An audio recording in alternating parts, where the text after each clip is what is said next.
Hola a todos. Hoy vamos a hablar sobre algo fundamental cuando trabajamos con datos, las frecuencias y las gráficas de datos.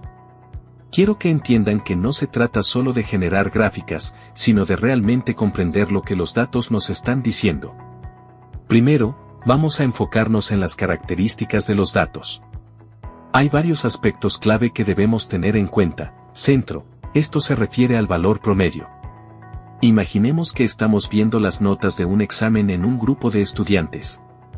Si la mayoría sacó alrededor de 80, ese sería nuestro centro. ¿Por qué es importante? Porque nos da una idea de dónde se ubican la mayoría de los datos. Variación, aquí hablamos de cuánto varían los datos entre sí. Siguiendo con el ejemplo del examen, si las notas están entre 70 y 90, eso nos dice que hay una variación considerable. Pero si todos sacaron alrededor de 85, la variación es mínima. Esto es crucial para entender si los datos están muy dispersos o más concentrados. Distribución, este concepto se refiere a la forma en que los datos están distribuidos. Por ejemplo, si tenemos un gráfico de las edades en un salón de clases, hay una edad que predomina o está más equilibrado. Esto nos ayuda a visualizar cómo se comportan los datos. Valores extremos, aquí hablamos de esos datos que están fuera de lo común, como un estudiante que sacó 100 en el examen mientras todos los demás estaban entre 70 y 90. Estos valores extremos pueden tener un gran impacto en nuestros análisis, por lo que es importante identificarlos. Tiempo, finalmente, el tiempo es esencial porque los datos pueden cambiar a lo largo del tiempo. Por ejemplo, si observamos las ventas diarias de una tienda a lo largo de un mes, podríamos notar patrones interesantes, como un aumento en las ventas los fines de semana. Después de entender estas características, nos movemos a un concepto muy importante, las distribuciones de frecuencias. Esto básicamente significa organizar nuestros datos en grupos y contar cuántos datos hay en cada grupo. Por ejemplo, si medimos las alturas de los estudiantes en un salón, podemos agruparlos en rangos como entre 1.60 metros y 1.65 metros y ver cuántos estudiantes caen en cada rango. ¿Y por qué hacemos esto? Bueno, es una forma de resumir grandes cantidades de datos, lo que nos permite ver patrones y entender mejor la naturaleza de esos datos. Además, es el primer paso para construir gráficas que son visualmente más intuitivas. Ahora, hablemos de una variante, la distribución de frecuencias relativas. En lugar de simplemente contar cuántos datos hay en cada grupo, lo que hacemos es calcular la proporción de datos en cada grupo en relación al total. Por ejemplo, si tenemos 100 estudiantes y 25 de ellos miden entre 1.60 metros y 1.65 metros, diremos que el 25% de los estudiantes está en ese rango. Esto nos ayuda a entender mejor cómo se distribuyen los datos en relación al conjunto total. Otra variante interesante es la distribución de frecuencias acumulativas. Aquí, en lugar de solo contar los datos en cada grupo, vamos acumulando esos conteos a medida que avanzamos. Así, si en el primer grupo hay 5 estudiantes, y en el segundo grupo hay 10, la frecuencia acumulativa para el segundo grupo sería 15. Esto es útil para entender cómo se acumulan los datos a medida que avanzamos en los grupos. Finalmente, me gustaría que reflexionáramos sobre la interpretación de estas distribuciones. Transformar datos en una distribución de frecuencias es solo el comienzo. Uno de nuestros objetivos es identificar la naturaleza de esa distribución. Y aquí es donde entra en juego un concepto clave en estadística, la distribución normal. Una distribución normal, cuando la graficamos, tiene forma de campana. Esto significa que la mayoría de los datos se agrupan en el centro, y hay menos datos a medida que nos alejamos de ese centro.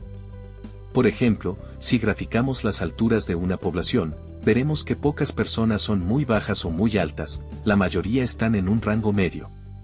Esta distribución es simétrica, lo que significa que, si dividimos la gráfica en dos, ambos lados serían un espejo uno del otro. Con esto, quiero que se lleven la idea de que organizar y graficar datos no solo es una técnica para resumir información, sino que nos permite descubrir patrones y tomar decisiones informadas basadas en lo que los datos realmente significan. Siguiendo con nuestra exploración de cómo entender los datos, ahora vamos a hablar sobre los histogramas. Esta es una de las herramientas más poderosas que tenemos para visualizar la distribución de un conjunto de datos. Aunque hoy en día muchos programas estadísticos pueden generar histogramas de forma automática, quiero que nos concentremos en algo más importante, comprender lo que los histogramas nos dicen sobre los datos que estamos analizando. Primero, déjenme explicarles qué es un histograma. Un histograma es una gráfica de barras donde cada barra representa una clase de valores de datos en la escala horizontal, y la altura de la barra muestra la frecuencia de esos valores en la escala vertical. Las barras se dibujan una junto a la otra, sin espacio entre ellas, lo que nos da una imagen clara y continua de cómo se distribuyen los datos. Ahora, imaginemos que estamos analizando las edades de las personas en una ciudad. Si las organizamos en grupos, como de 0 a 10 años, 11 a 20 años, y así sucesivamente, cada uno de esos grupos sería una clase en nuestro histograma. La altura de la barra nos mostraría cuántas personas están en cada grupo de edad. De esta manera, podemos ver de un vistazo si hay más niños, jóvenes o personas mayores en esa ciudad. Cuando construimos un histograma, hay algunas cosas importantes a considerar. 1. La escala horizontal. Aquí podemos usar las fronteras de clase, es decir, los límites de cada grupo de valores, o las marcas de clase, que son los valores centrales de cada grupo. Por ejemplo, si tenemos un grupo de edades de 11 a 20 años, el valor de la marca de clase sería 15. 2. La escala vertical. Esta nos muestra las frecuencias, o cuántos datos caen dentro de cada clase. Si tenemos muchas personas entre 20 y 30 años, por ejemplo, esa barra será mucho más alta que las otras. 3. Histograma de frecuencias relativas. En lugar de usar las frecuencias reales, podemos usar las frecuencias relativas. Esto significa que en la escala vertical no ponemos cuántas personas hay en cada clase, sino el porcentaje de personas que pertenecen a esa clase. Imaginemos que el 30% de la población tiene entre 21 y 30 años, esa sería la altura de la barra en un histograma de frecuencias relativas. Ahora, quiero que piensen en los histogramas no solo como una forma de graficar datos, sino como una herramienta para entenderlos mejor. Cuando miramos un histograma, debemos preguntarnos cosas como: ¿dónde está el centro de los datos? Esto nos muestra el promedio o la media del conjunto de datos. Por ejemplo, si estamos viendo los salarios en una empresa, el centro del histograma nos diría cuál es el salario más común o típico. ¿Cómo varían los datos? La variación nos dice cuán dispersos o concentrados están los datos. Si la mayoría de las barras son de altura similar, la variación es baja, pero si hay grandes diferencias en la altura de las barras, la variación es alta. ¿Cuál es la forma de la distribución? La forma nos puede decir si los datos están distribuidos de manera uniforme, si están sesgados hacia un lado, o si siguen una distribución normal, que se ve como una curva en forma de campana. ¿Hay valores extremos? Estos son datos que se alejan mucho del resto. En un histograma, los valores extremos podrían aparecer como barras aisladas en los extremos de la gráfica. Por ejemplo, en el histograma de las edades de las actrices que han ganado un Oscar, podríamos notar que la mayoría son jóvenes, pero quizás haya una barra aislada representando a una actriz mayor que también ganó. Distribución normal. Hablando de la distribución normal, cuando graficamos datos que siguen esta distribución, obtenemos una curva en forma de campana. Esto significa que la mayoría de los datos están en el centro, con menos datos en los extremos. Por ejemplo, si graficamos las alturas de 1000 mujeres elegidas al azar, veríamos que la mayoría de las alturas están cerca del promedio, y hay menos mujeres muy bajas o muy altas. Esta simetría y la forma de campana son características clave de una distribución normal. ¿Por qué es importante reconocer una distribución normal? Porque muchos procedimientos estadísticos asumen que los datos provienen de una población que sigue esta distribución. Así que, al observar un histograma, podemos juzgar si nuestros datos se ajustan a esta norma o no. Sigamos con las gráficas estadísticas. Las herramientas gráficas son fundamentales para visualizar datos, y aunque los histogramas son populares, existen muchas otras formas de representar información de manera efectiva. Entender cómo utilizar estas gráficas no solo facilita la interpretación de datos, sino que también nos permite comunicar hallazgos de forma clara y concisa. A continuación, te hablaré sobre algunas de las gráficas más comunes que se utilizan en el análisis estadístico, acompañadas de ejemplos que muestran cómo pueden aplicarse en la práctica. Polígono de frecuencias. Un polígono de frecuencias es similar a un histograma, pero en lugar de usar barras, emplea segmentos lineales que conectan puntos situados por encima de los valores de las marcas de clase. Imagina que tienes una lista de edades de actrices y actores ganadores del Oscar. Si deseas comparar visualmente estos dos grupos, puedes utilizar polígonos de frecuencias relativas. Por ejemplo, podrías observar que las actrices ganadoras tienden a ser más jóvenes que los actores. Esto se ve claramente en un polígono de frecuencias relativas, donde las líneas de las actrices están desplazadas hacia la izquierda en comparación con las de los actores. Este tipo de gráfico no solo muestra la distribución, sino que también te permite comparar dos conjuntos de datos simultáneamente, como si un maestro de poesía te ayudara a descubrir el significado oculto de un poema. Ojiva. Una ojiva es una gráfica lineal que representa frecuencias acumulativas. Supongamos que estás analizando las edades de las personas en un estudio y quieres saber cuántas de ellas tienen menos de 50 años. Una ojiva te permitirá ver esta información de un vistazo. Si en una ojiva ves que 70 personas tienen menos de 50.5 años, entonces sabes inmediatamente cuántos individuos están por debajo de ese umbral. Es como tener una herramienta que te dice, en segundos, cuántas personas cumplen con un criterio específico. Gráficas de puntos. Las gráficas de puntos son perfectas para visualizar la frecuencia de datos individuales. Por ejemplo, si tomas las edades de las mejores actrices y las marcas en una gráfica de puntos, verás cómo se agrupan. Imagina que observas que varias actrices tienen 24 años cuando ganaron el Oscar. Esos puntos se apilarán, mostrándote de forma clara la tendencia. Además, si ves que hay pocos puntos por encima de los 48 años, sabrás que no es común que actrices mayores reciban este premio. Gráficas de tallo y hojas. Estas gráficas son una forma ingeniosa de representar datos mientras conservas la información original. Supongamos que quieres analizar las edades de las mejores actrices, pero también deseas mantener los valores exactos. Con una gráfica de tallo y hojas, puedes hacerlo.